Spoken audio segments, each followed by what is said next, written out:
Hello everyone, welcome to EduFun Day. I am your mentor for the chemistry and today we are going to learn about hydrogen and its compound. And इसमें आज हम पढ़ेंगे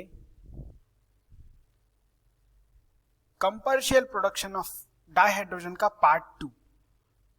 Then we are going to see the production by the reaction of steam on hydrocarbons or coke. So hydrocarbons मेरे क्या है?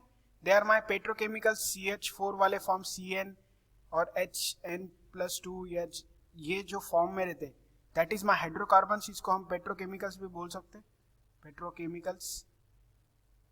And coke is nothing but my normal carbon, right. So coking coal we have. तो इसके through जो production हुआ है ये हम देखेंगे.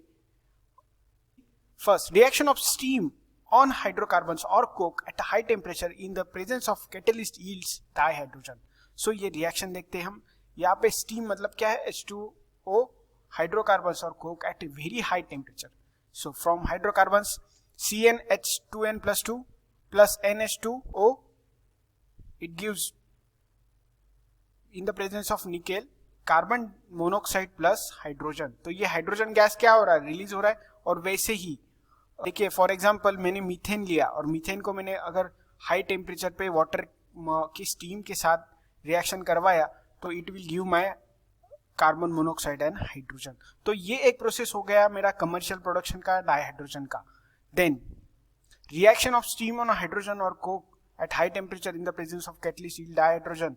और हम यहाँ पे कोक के साथ देखेंगे. Coke is nothing but my carbon in solid form. इसको वाटर के साथ अगर at high temperature steam in the form of steam के साथ रिएक्ट किया तो we get carbon monoxide and hydrogen. तो ये मेरा गैस यहाँ पे भी रिलीज हो गया.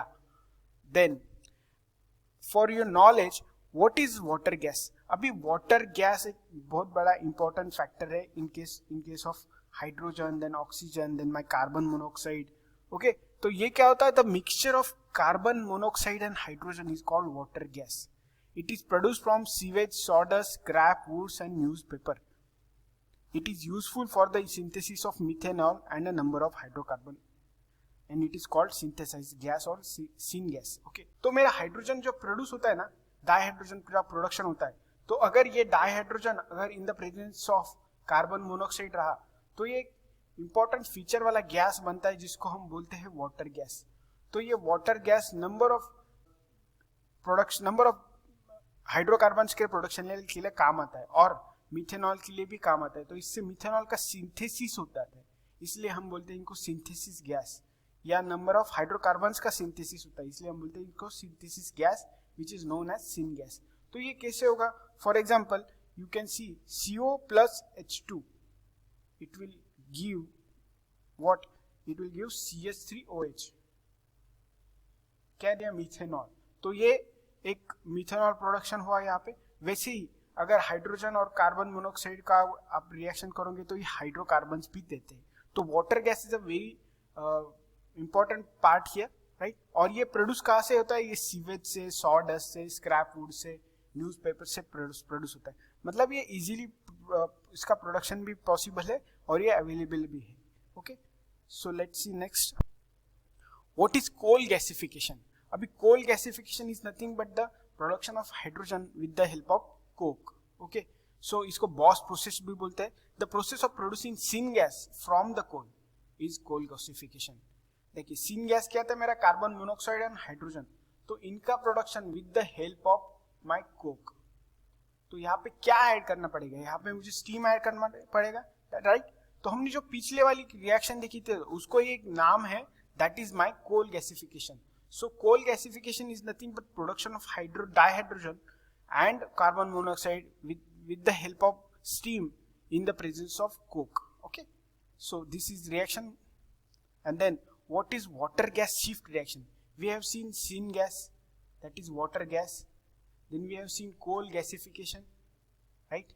And the third part is my gas shift reaction. So what is it? The production of dihydrogen can be increased by reacting carbon monoxide of syngas with the steam in the presence of iron chromate catalyst. Okay, so CO plus H2O giving CO2 plus H2. Okay, तो water gas shift reaction क्या है कि देखिए ये इन दोनों में क्या production हो रहा था, ये डाइहाइड्रोजन का प्रोडक्शन हो रहा था, ये इन दोनों में डाइहाइड्रोजन का प्रोडक्शन हो रहा था। तो ये डाइहाइड्रोजन का प्रोडक्शन हम इंक्रीज कर सकते by reacting carbon monoxide of syn gas. Okay, मेरा सीन गैस क्या है, H2 प्लस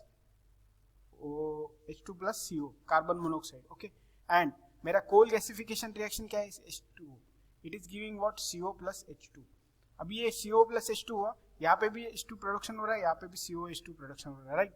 अभी हम क्या करेंगे, ये CO and again we will add some H2O, तो इन ये CO को कंज्यूम कराएंगे in other reaction with the help of steam. तो अगर ये CO प्रोड्यूस हो रहा है, यहाँ से मान लीजिए कुछ रिएक्शन होकर सीन गैस मेरा प्रोडक्शन हो रहा है, ठीक है, तो अगर ये कंज्यूम हो रहा है तो ये रिएक्शन फॉरवर्ड डायरेक्शन में जाएंगी और उसके वजह से मेरा हाइड्रोजन का प्रोडक्शन क्या होगा, बढ़ेगा। लाइक द सेम वे ये रिएक्शन इस तरफ हो रही है, अगर मैं carbon monoxide again with water के साथ रिएक्शन का प्रोसेस कर लेता हूँ, तो अकॉर्डिंग टू ली चैटेलियर प्रिंसिपल क्या होगा, इसका कॉन्सेंट्रेशन कम हो जाएगा और ये रिएक्शन फॉरवर्ड डायरेक्शन में जाने की कोशिश करेगी। इसके वजह से क्या होगा, मेरा हाइड्रोजन का प्रोडक्शन और बढ़ेगा। तो ये मेरा कौन सा था, सीन गैस, ये वाटर गैस रिएक्शन। और इन दोनों को अगर मैग्नीफाई कोई रिएक्शन कर सकता है तो this is my water gas shift reaction. Okay, तो these three reactions are intercorrelated. Okay, then we'll see different source of commercial production of dihydrogen। अभी डाइहाइड्रोजन का प्रोडक्शन हमने देखा, लैबोरेटरी प्रिपरेशन देखा, उसके बाद हमने देखा from coal, then from petrochemicals. तो इसके सोर्सेस कैसे है, तो डाइहाइड्रोजन का प्रोडक्शन का petrochemicals, that is my what, petrochemicals जो हमने देखा ये किसके साथ था, ये मेरा वाटर गैस शिफ्ट रिएक्शन की वजह से था, petrochemicals, right. We have used here hydrocarbons. तो petrochemicals takes place around 77% source of dihydrogen. Okay, then with the help of coal is nothing but what, my coal gasification reaction, right, we have seen just it, and then we have electrolysis, that is just 4%. तो electrolysis में हमने देखा electrolysis of water, then electrolysis of NaCl, then electrolysis of barium hydroxide, right। इनमें से इन पूरे process से हमें 4% of total dihydrogen जो प्रोडक्शन होता है वो मिलता है। And then we have around 1% of others may be from the domestic process or you can say other process than these 4। okay, so dihydrogen का सोर्स हमने देखा, कमर्शियल प्रोडक्शन का डिफरेंट टाइप्स में कितने परसेंटेज ये रखता है। So I hope you understand this part. So thanks for watching EduFunday, and please visit www.edufundayventures.com. Thank you.